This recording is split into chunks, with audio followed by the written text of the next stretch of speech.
During the time of Umar ibn Khattab radiallahu anhu, there were two men who brought in a young boy dragging into the courthouse. So Umar ibn Khattab radiallahu anhu, he asks him, what is this? What is going on? Why are you dragging him into the courthouse? They say, this boy, he killed our father. Umar ibn Khattab, he asks him, did you really kill their father? The boy says, yes, I did kill their father, but it was by accident. My camel, it used to tread on their property. So one day, their father took a rock and hit the camel in the eye. And I saw the camel suffering, and it made me furious and aggravated. So I took a rock and I threw it at the father. It hit him in the head and he died. So Umar ibn Khattab radiallahu anhu, he asks the two brothers, will you forgive this young boy for this accident? They say, no, we want qisas, we want retribution.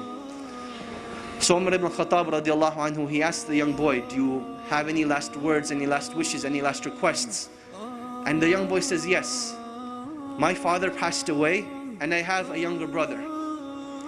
And my father left some money behind for my younger brother. I would like 3 days to go and retrieve this wealth from a hidden place, so that I can make sure my brother gets it when I die and pass away. So Umar ibn Khattab, he thinks this boy is making up the story. He's like, boy, what are you talking about? What wealth, what father, what young brother? The young boy, he says, trust me. Umar ibn Khattab, he says, okay, I will trust you, but find a guarantor for you. Someone who will guarantee that you will come back. The young boy, he looks around, there's a packed courthouse. Will someone not help me today? And everyone, as the boy's looking around, they turn their face away, they turn their faces down. No one wants to help this boy. Then from the back of the courthouse, a hand races up. Whose hand is it? Abu Dharr al-Ghifari radiallahu anhu, the noble and illustrious companion who gave da'wah to so many of the tribes. He says, I will be the guarantor of this boy. Now understand what it means to be the guarantor. Meaning that if this boy does not come back, it is the head of Abu Dharr al-Ghifari radiallahu anhu that will be chopped off, that he will be killed. Abu Dharr al-Ghifari, he says, I will be the guarantor.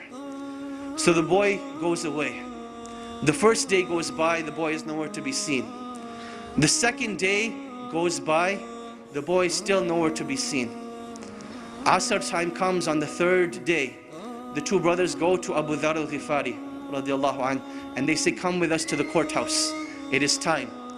Abu Dharr al-Ghifari radiallahu anhu says, I will come to the courthouse, but the day does not end until Maghrib. So now Abu Dharr al-Ghifari is walking through Medina with these two brothers. They're going to the courthouse. And the people of Medina are following behind them, all getting to the courthouse to see what is going to happen. It is now the talk of the town. You can imagine, minutes are going by, the courthouse is filling up, the anxiety is building up.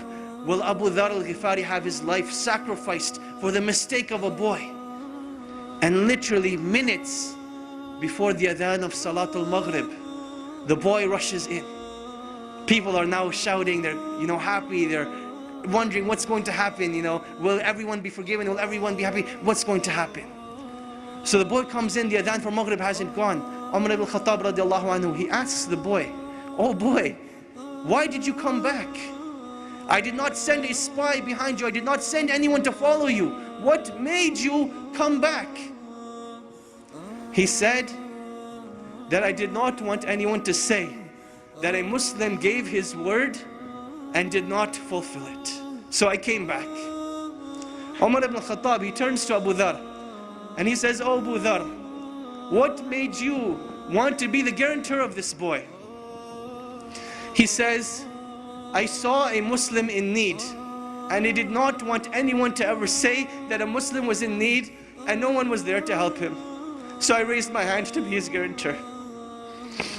The two brothers, they say, when we have people like this, how can a Muslim ask for forgiveness and no one be there to forgive him? So they forgave the boy, and the boy was forgiven. This was the legacy of Islam. This was the code of conduct. This is why during the Khilaf of Umar ibn Khattab, they were able to reach the border of China all the way to the south of France. Because they had strong relationships with Allah. They did things with ihsan, and they lived with the code of conduct of Islam. And this is when Allah subhanahu wa ta'ala will restore the izzah of this nation.